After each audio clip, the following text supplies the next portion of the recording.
Por la señal de la Santa Cruz de nuestros enemigos, líbranos, Señor Dios nuestro. En el nombre del Padre, y del Hijo, y del Espíritu Santo. Amén.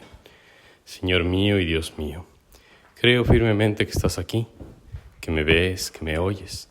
Te adoro con profunda reverencia. Te pido perdón de mis pecados y gracia para hacer con fruto este rato de oración. Madre mía Inmaculada, San José mi Padre y Señor, Ángel de mi guarda, intercedan por mí.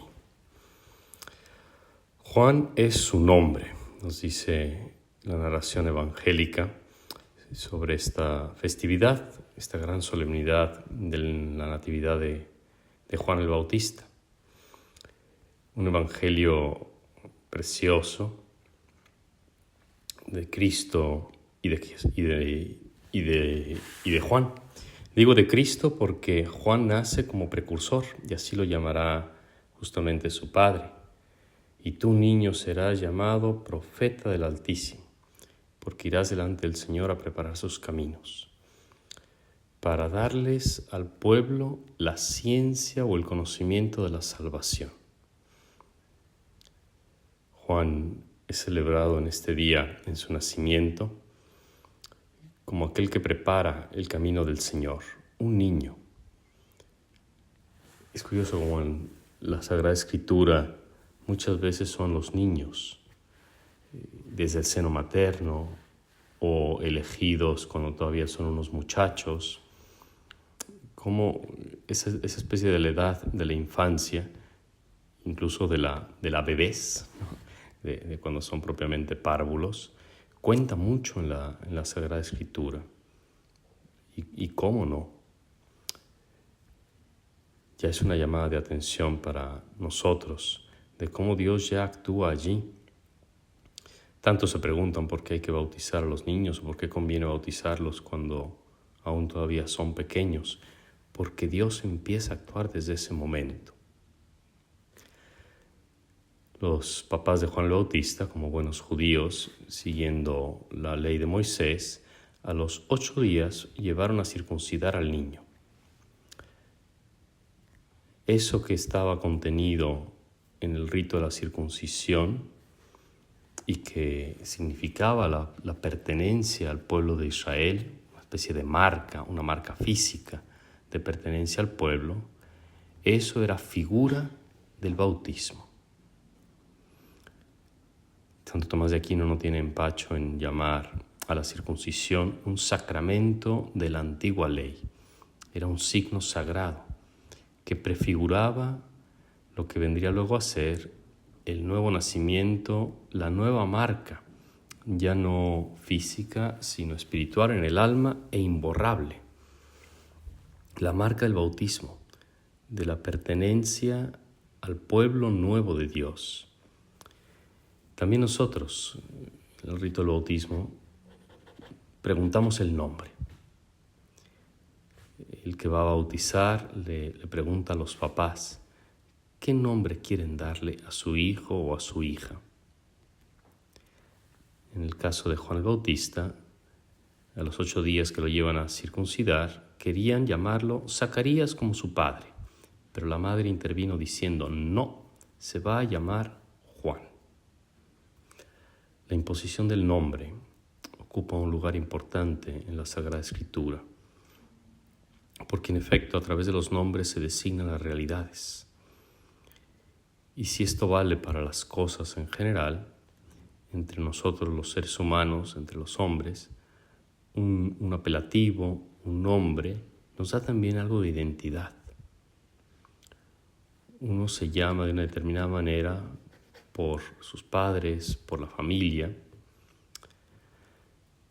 Hay entre algunas tribus, quedan ya muy pocas prácticamente, que he sabido en África, que según la tradición, que es una tradición supersticiosa, ¿no? Pero dicen que hay que ponerle el nombre de una persona al recién nacido, de alguien que no esté vivo. Debe ser un pariente, pero que ya haya muerto, porque según ellos hay una especie de transmigración del poder o de las almas, ¿no? Y las almas como que reencarnan y le pones ese nombre y de esa manera aquella persona que ya está muerta como que vuelve a revivir. Tan es así que tienen esa tradición, o la tenían, que si nacen gemelos, piensan que el alma del pobre difunto se partió en dos y entonces mataban a los pobres gemelos. Pero no le puedes poner el nombre de alguien vivo, porque entonces le estarías robando el alma. Bueno, esas son supersticiones, pero que escondían detrás una intuición. La intuición de que el nombre está ligado a la vida de la familia, a la vida de la comunidad. Y entre nosotros también es así. Por eso ponemos los nombres de los santos, porque son nuestros familiares. Cuando le pusieron el nombre a Juan el Bautista, fue para cumplir un mandato del cielo. Tiene que llamarse Juan, porque iba a cumplir una función. La función precisamente de anunciar el nacimiento del Salvador, de preparar los caminos del Señor. Los vecinos, dice el texto del Evangelio, se quedaron sobrecogidos y comentaban esos hechos. Uno puede pensar que era un comentario malicioso o un comentario simplemente chismoso, pero las palabras elegidas por el Evangelio son de otra índole. Habla de un sobrecogimiento, habla de un asombro, de un reconocer allí la mano de Dios. Aquí ha pasado algo. Y seguramente aquellos vecinos empezarían a comportarse de una manera diferente, a respetar más y mejor a los papás de Juan y a enderezar un poco quizá también sus vidas. En todo caso me gusta pensarlo así. Tantas veces cuando un matrimonio, ¿no?, o en una familia en la que pues, no ha habido bebés, de pronto nace un bebé, la gente se endereza, ¿no? Y muchas veces lo dicen así, dice, ahora que ya soy papá, ahora que ya soy mamá, ahora que ya soy abuelo, y dicen, voy a cambiar por el bien de este niño, para bien de este niño. Claro que en este caso de Juan el Bautista es como al revés. Este ha nacido para bien de los demás. Y no quieren quedarle mal, obviamente. ¿Qué será de este niño?, se preguntaban, porque la mano del Señor estaba con él. El niño crecía y se fortalecía y vivía en lugares desiertos hasta los días de su manifestación. Hay una novela de un autor, no me acuerdo si es checo o polaco, ¿no?, que se llama algo así como El rayo cayó por tercera vez, creo, que es una biografía muy novelada de Juan el Bautista. Casi todo está inventado porque lo que nos dice el Evangelio es tan poquito que todo lo demás hay que inventarlo.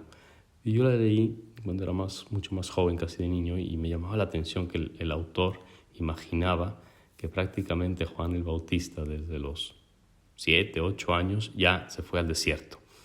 O sea, este autor con mucha imaginación pensaba que como los papás de Juan eran ya muy grandes, pues que habrían muerto al poco tiempo, que nadie más se ocupó de Juan el Bautista y que por una especie de inspiración del cielo, Juan el Bautista ya desde pequeñito se fue a vivir solo al desierto.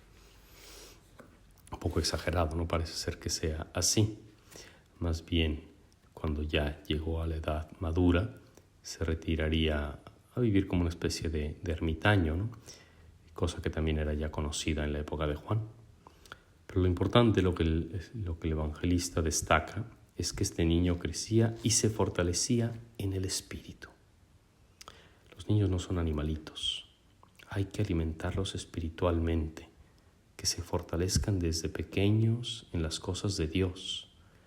Y así como en la Sagrada Escritura el desierto siempre figura del mundo, de una cosa un poco adversa o de dificultades, pues así hay que entender que a los niños hay que darles fuerzas al principio en el alma para que puedan hacer frente a un mundo que tantas veces pues, se rige por una lógica que es contraria a la ley de Dios.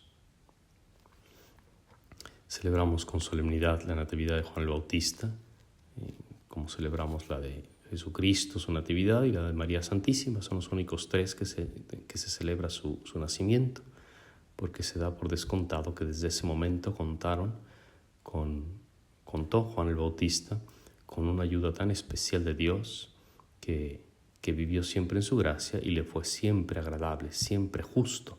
Y así pues se puede decir que fue santo desde niño. Invoquemos a Juan el Bautista, pidamos por tantos y tantas religiosas que lo tienen por modelo, especialmente los monjes, y una oración especial por la paz del mundo, que resuene la voz de Juan el Bautista: conviértanse, hagan penitencia, el reino de los cielos está aquí. Y ahí en esa tierra que ahora está sufriendo la guerra, cómo no está necesaria esa voz, y que nosotros nos unamos a ella de corazón. Te doy gracias, Dios mío, por los buenos propósitos, afectos e inspiraciones que me has comunicado en este rato de oración. Te pido ayuda para ponerlos por obra. Madre mía Inmaculada, San José, mi Padre y Señor, Ángel de mi guarda, intercedan por mí.